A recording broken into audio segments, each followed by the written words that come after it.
皆さん、こんにちは。Hello there, it's time for Japanese. また、日本語の時間になりました。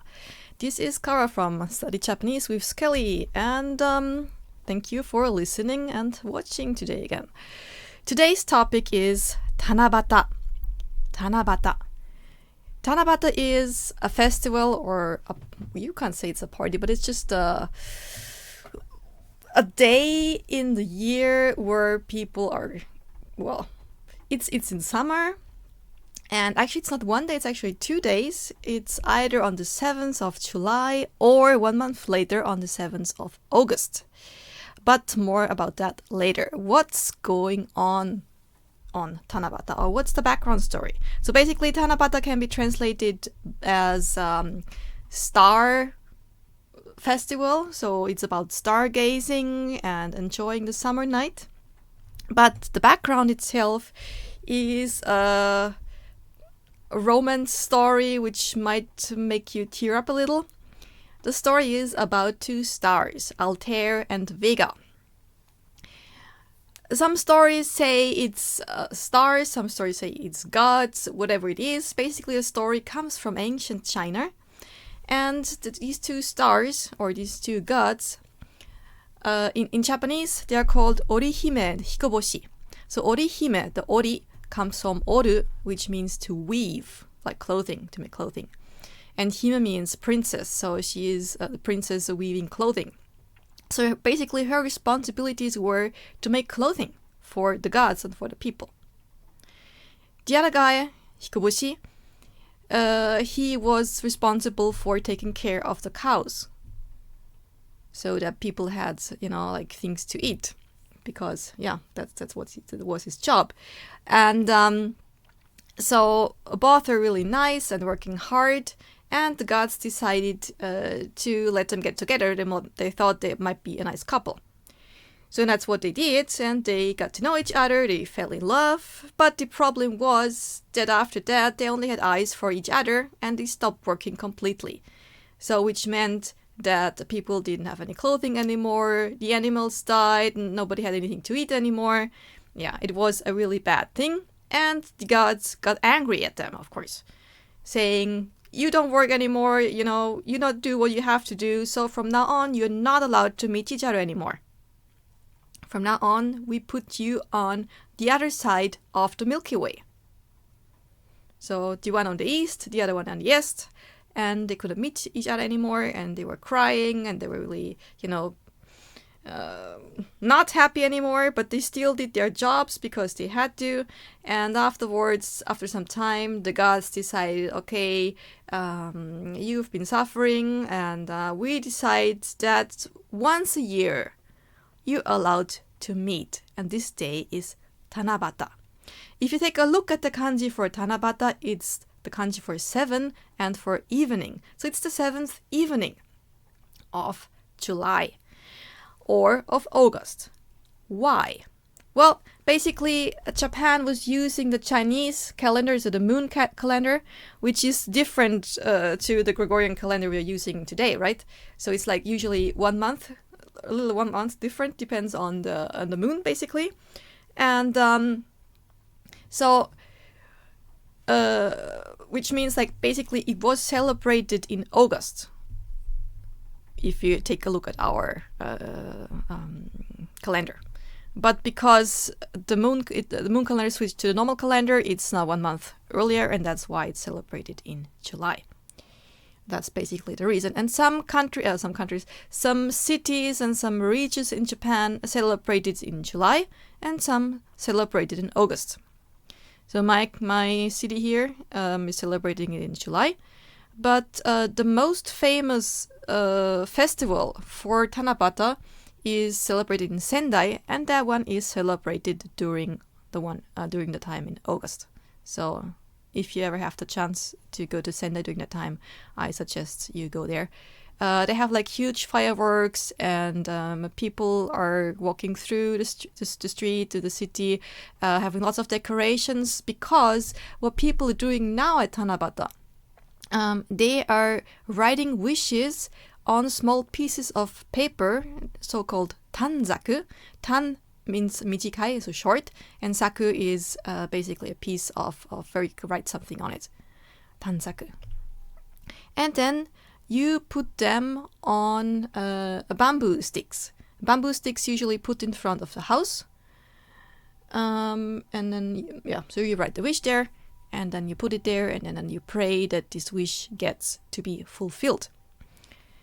And right now here in Japan, you can see everywhere these kinds of bamboo stalks, and with wishes written on it. Also, like in the supermarket. So I think like maybe the employees wrote their wishes there, or maybe some kids or whatever.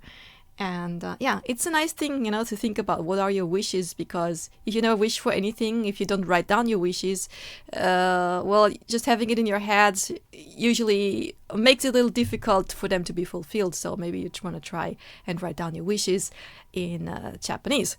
If you want to know how to do that, maybe it's a good idea to study Japanese. Basically, how it works. If you already know some Japanese, some grammar, some basic grammar, maybe you have heard about the tai form. The tai form in Japanese is used to make wishes, or to say I want to do whatever. The tai form is basically just the mas form. Instead of the must, you put tai.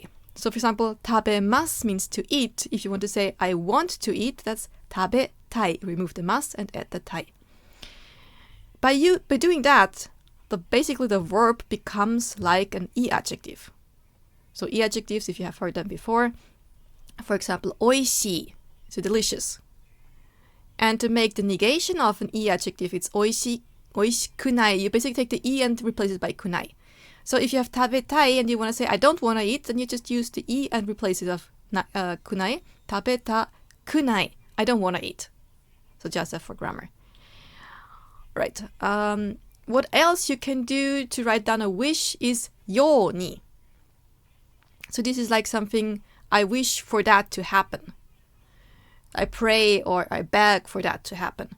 That would be for example, tabemasu yoni. For example, I wanna be able, or when I get the chance, or I pray for being able to eat nice sushi. Oishii sushi o tabemasu yoni. So these two ways you can use to make wishes, to write wishes down on your tanzaku. So what are your wishes?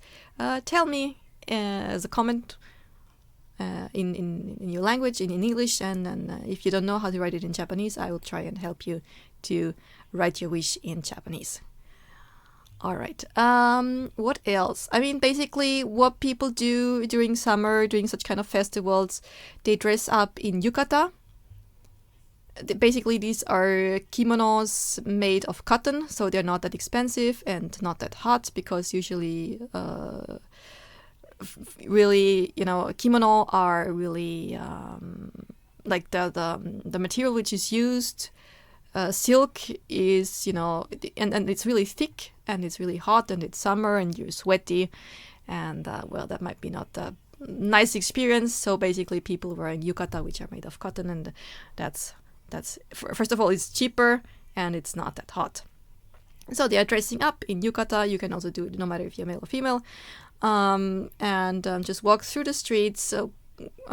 Pass through the stalls. They are selling all kinds of things, popular food during such kind of summer festivals, karaage, which is basically deep fried chicken, or yakisoba, which is fried noodles with vegetables and sometimes meat, depending on what kind of they are selling.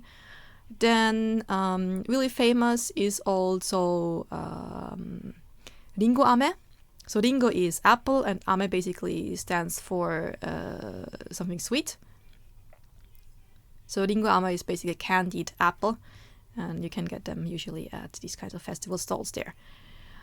There are also some kind of activities like catching goldfish. Like there's a small container, and then the goldfish is swimming there, and you get like a small net. With the net is really thin, like made of thin paper. And you can buy like these nets, like, I don't know, like 100 yen for something, for example. And then you try to get the fish, and then you can take it back home if you like this kind of thing. Other than that, the fireworks, like the big fireworks, like the public ones, like official ones, and Japanese people, especially for kids, they sell really small fireworks, so nothing dangerous, nothing big. For example, senko hanabi. So it's like you have a small stick and you light it and it starts to burn a little, and then you should keep it like as your hand as quiet as possible, not moving at all, because if you start to move, some small parts break off and then you lose basically. So it's like you several people holding these small sticks, senko hanabi, and look how it burns down and it sparkles. And the person who can hold it the longest without breaking it, without falling, like the sparkling part falling on the ground, wins. It's kind of funny. It's yeah. And of course, drinking. Japanese people like in these kind of festivals, they like, of course, to drink beer or well, that's not nothing to drink, but kakigori, which is like shaved ice cream. Basically, it's just like you eat just like frozen water, and then you put all kinds of syrups on it, like matcha, or basically they are just sugary, sweet, and don't have much flavor. But I prefer like what I do usually is I buy some kind of jam, or even like flavored honey, like you can get it here in Japan with yuzu, for example, or blueberry or whatever. Blackberry, unfortunately not.